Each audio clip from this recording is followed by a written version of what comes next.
دیوبندی شیعہ سنی بریلوی میں بٹ گئے، اپنے اپنے مقصدوں سے اسی لیے ہٹ گئے، اپنی اپنی مسجدیں ہیں، اپنے اپنے پیر ہیں، ترکشوں میں زنگ کھائے سارے ٹوٹے تیر ہیں، سینکڑوں خدا ہیں جن کے ایک جگہ کھڑے ہیں، ایک خدا والے سارے بکھرے ہوئے پڑے ہیں، قوم کو میں آئینہ دکھانے آج آیا ہوں، سوئے ہوئے شیروں کو جگانے آج آیا ہوں،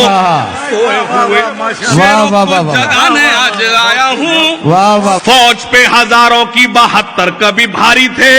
دشمنوں کے چہروں پہ تمہارے خوف طاری تھے، تم نے کبھی ساحلوں پہ کشتیاں جلائی تھی، تم نے اپنے بازوؤں کی تلواریں بنائی تھی، دشمنوں کو کس نے جنگ بدر میں پچھاڑا تھا؟ کون تھا وہ جس نے در خیبر کو اکھاڑا تھا؟ وہ تم ہی تھے، یہ تمہیں بتانے آج آیا ہوں، سوئے ہوئے شیروں کو جگانے آج آیا ہوں، ٹھہرے دریا میں طوفان اٹھانے آج آیا ہوں، سوئے ہوئے شیروں کو جگانے آج آیا ہوں۔ تعلیم کی رسی تم نے ہاتھ سے کیوں چھوڑ دی؟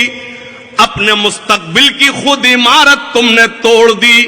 فن کے کنویں تمہارے سارے آج سوکھ گئے، علم کی ندی کے یہ کنارے آج سوکھ گئے، وقت ابھی ہے تمہارا، بچوں کو پڑھاؤ تم نہ آگے بڑھ سکے پر ان کو تو بڑھاؤ تم، میں تمہارا مرثیہ سنانے آج آیا ہوں، سوئے ہوئے شیروں کو جگانے آج آیا ہوں۔ اپنی اپنی مسجدیں ہیں، اپنے اپنے پیر ہیں، ترکشوں میں زنگ کھائے سارے ٹوٹے تیر ہیں، سینکڑوں خدا ہیں جن کے ایک جگہ کھڑے ہیں، ایک خدا والے سارے بکھرے ہوئے پڑے ہیں، قوم کو میں آئینہ دکھانے آج آیا ہوں، سوئے ہوئے شیروں کو جگانے آج آیا ہوں۔